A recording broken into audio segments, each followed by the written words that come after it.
स्वागत है आपका नेक्स्ट नाइन न्यूज में। इस रिपोर्ट में हम बात कर रहे हैं यूपी चुनाव की। जी हाँ, नजदीक क्या या फिर ये कह लीजिए कि अब शुरू ही हो गए हैं यूपी चुनाव। पहला चरण, दूसरा चरण, ऐसे चलते चलते काफ़ी सारे चरणों के बाद जब रिजल्ट आएगा वो रिजल्ट भी देखने लायक होगा और उसी चीज़ का इंतज़ार सिर्फ यूपी के लोगों को नहीं, वो इंतज़ार पूरे देश भर को है।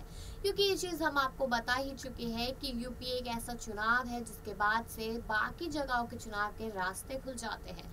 यहाँ पर पूर्ण बहुमत से आई थी जब योगी आदित्यनाथ की सरकार यानी कि भाजपा, तो लोग बहुत ज़्यादा खुश हुए थे और वहीं पर सपा को आड़े हाथ ले लिया था, उनको ऐसे डिसमिस कर दिया था। लेकिन अब एक बार फिर से जब चुनाव है तो सपा अपना वर्चस्व दिखाने के लिए बहुत कुछ करती नजर आ रही है। वहीं पर प्रियंका गांधी भी बहुत कुछ करती नजर आ रही है ताकि कांग्रेस इस बार वहां पर अपनी सत्ता जमा पाए। लेकिन योगी आदित्यनाथ की सरकार यानी कि भाजपा सरकार एक अलग ही दांव पेच लड़ती हुई नजर आ रही है। उनका कहना है कि इस बार भी हम पूर्ण बहुमत के साथ ही आएंगे और आने वाले जितने भी ओपिनियन पोल है वो इस बार भी गलत ही साबित होंगे। चलिए, वो चीज़ तो देखने वाली होगी, लेकिन इन सारे चुनावों के बीच में जो रिश्ते बिगड़ रहे हैं उस पर हम बात कर लेते हैं।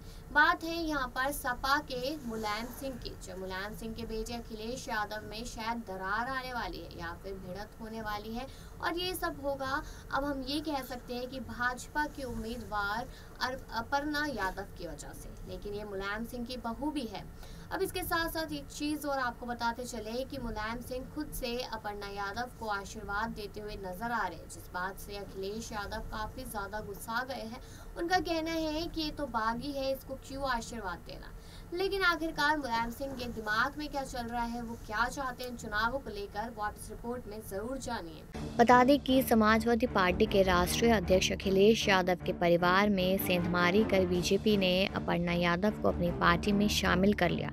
इसे बीजेपी अपनी बड़ी उपलब्धि के तौर पर देख रही थी। दूसरी तरफ अखिलेश यादव ने कहा था कि मुझे इस बात की खुशी है कि समाजवादी विचारधारा का विस्तार हो रहा है। बीजेपी में शामिल होने के बाद अपर्णा यादव नेताजी से आशीर्वाद लेने गई थी। इसकी तस्वीर भी सामने आई थी जब अपर्णा यादव ने नेताजी से हुई बातचीत पर खुलासा किया। बता दें कि अपर्णा यादव से सवाल पूछा गया कि बीजेपी में शामिल होने के बाद आप नेताजी से मिलने गई थी, क्या बात हुई, क्या आशीर्वाद दिया आपको। इसके जवाब में अपर्णा यादव ने कहा कि कोई भी भारतीय परिवार में जब लड़की की शादी हो जाती है तो ससुर ही पिता तुल्य हो जाते हैं। उन्होंने मुझे आशीर्वाद दिया है, मैं उनके सामने अपनी बात रखती हूँ और वो मेरी बातें सुनते भी हैं। अपर्णा यादव ने कहा कि नेताजी यानी कि मुलायम सिंह यादव कभी लड़कियों महिलाओं को रोकते नहीं हैं। सवाल के जवाब में अपर्णा यादव ने कहा कि नेताजी ने मुझे समझाने की कोशिश की। मुझे लगता है कि वे राजनीति को अच्छे से समझते हैं। उन्होंने कहा कि परिवार एक तरफ है, राष्ट्रवाद एक तरफ है। मेरे लिए परिवार से ज़्यादा राष्ट्र महत्वपूर्ण है, इसलिए मैंने बीजेपी ज्वाइन कर ली। अपर्णा यादव से पूछा गया कि राजनीतिक परिवार में शादी के कारण ही आप पॉलिटिक्स में आई हैं, तब अपर्णा ने जवाब दिया था कि मैंने सामाजिक कार्य बहुत कम उम्र में ही शुरू कर दिए थे। एक बार नेताजी ने भी कहा था कि तुम समाज के लिए इतना कुछ करती हो, चुनाव भी लड़ लो। इसी के बाद मेरा राजनीति में रुझान बढ़ता चला गया। वही समाजवादी पार्टी के साथ गठबंधन कर चुके ओपी राजभर ने दावा किया कि अपर्णा यादव वापस सपा में वापस आना चाहती है। इसके लिए उन्होंने मुलायम सिंह यादव से गुहार लगाई। ओपी राजभर ने कहा कि अपर्णा का कहना है कि बीजेपी ने उन्हें अछूत समझा है, इसलिए वह वापस सपा में शामिल होना चाहती है। बता दें कि चर्चा चल रही थी कि समाजवादी पार्टी की तरफ से अपर्णा लखनऊ कैंट से टिकट चाहती थी, लेकिन जब उन्हें टिकट नहीं मिला तो बीजेपी में शामिल हो गई। इसके बाद अब बीजेपी ने भी लखनऊ कैंट से उन्हें उम्मीदवार की घोषणा कर दी है। इसलिए अब अपर्णा यादव को लेकर कई तरह की बातें भी की जा रही है, लेकिन अब कौन सी बात झूठ है, कौन सी बात सच है, ये तो नहीं मालूम। लेकिन आगे ये भी बताते हैं कुछ अपर्णा यादव के बारे में। अपर्णा यादव मुलायम सिंह यादव के छोटे बेटे प्रतीक की पत्नी हैं। हाल ही में अपर्णा यादव ने समाजवादी पार्टी से इस्तीफा दिया था और भारतीय जनता पार्टी का दामन थाम लिया था। अपर्णा यादव 2017 का विधानसभा चुनाव लखनऊ कैंट विधानसभा से लड़ी थी। अपर्णा यादव पर अक्सर इस तरह के आरोप लगते रहते हैं कि उन्हें राजनीति में मुलायम सिंह यादव की बहू होने का फायदा मिला। हालांकि अपर्णा ऐसी बातों से बिल्कुल भी इत्तेफाक नहीं रखती है। एक इंटरव्यू में ये तक हुआ था कि पॉलिटिकल फैमिली में शादी के कारण आप पॉलिटिक्स में आई। तब अपर्णा ने जवाब दिया था कि मैंने सामाजिक कार्य बहुत कम उम्र में ही शुरू कर दिए थे। तो मुझे हमेशा से ही समाज में काम करने का शौक़ था, ये नहीं था, और लोगों की मदद भी करनी अच्छी लगती थी। पॉलिटिक्स में जाना और पॉलिटिक परिवार में आना, ये तो सारा नियति का खेल था। अपर्णा यादव ने बताया था कि एक बार खुद मुलायम सिंह ने उनसे कहा था कि तुम लोगों के लिए इतना कुछ करती हो, एक बार चुनाव भी लड़ लो। वहीं से अपर्णा का पॉलिटिक्स की तरफ रुझान हो गया। क्या मुलायम सिंह की बहू होने के कारण जीत सकती है चुनाव? तो उस पर बता दें कि इस पर अपर्णा की रही कहती है कि समाज में बहुत सारे लोग हैं जो इस तरह की बातें करते हैं, क्योंकि हमारे आसपास आज भी ऐसे लोग हैं जो महिलाओं को आगे नहीं बढ़ना देना चाहते। बता दें कि 2017 में अपर्णा के लिए अखिलेश और डिम्पल यादव सहित मुलायम सिंह यादव ने भी लोगों से वोट की अपील की थी, बावजूद वह अपना चुनाव हार गई थी। लेकिन अब चुनाव बेहद नज़दीक है और इसके साथ साथ आपको ये भी बताते हैं कि अपर्णा यादव के अब क्या बोलती हैं। बता दें कि यूपी विधानसभा चुनाव के लिए प्रचार जोरों पर है। ऐसे में मुलायम सिंह यादव की बहू और हाल ही में बीजेपी में शामिल हुई अपर्णा यादव बाराबंकी जिले से प्रचार करने पहुंची थी। उनकी चुनावी सभा में एक युवक ने अखिलेश यादव जिंदाबाद के नारे लगाए। इस पर अपर्णा यादव ने तीखे तेवर दिखाते हुए पलटवार करते हुए कहा कि मैं यादव हूँ, शेरनी हूँ, किसी से डरती नहीं हूँ।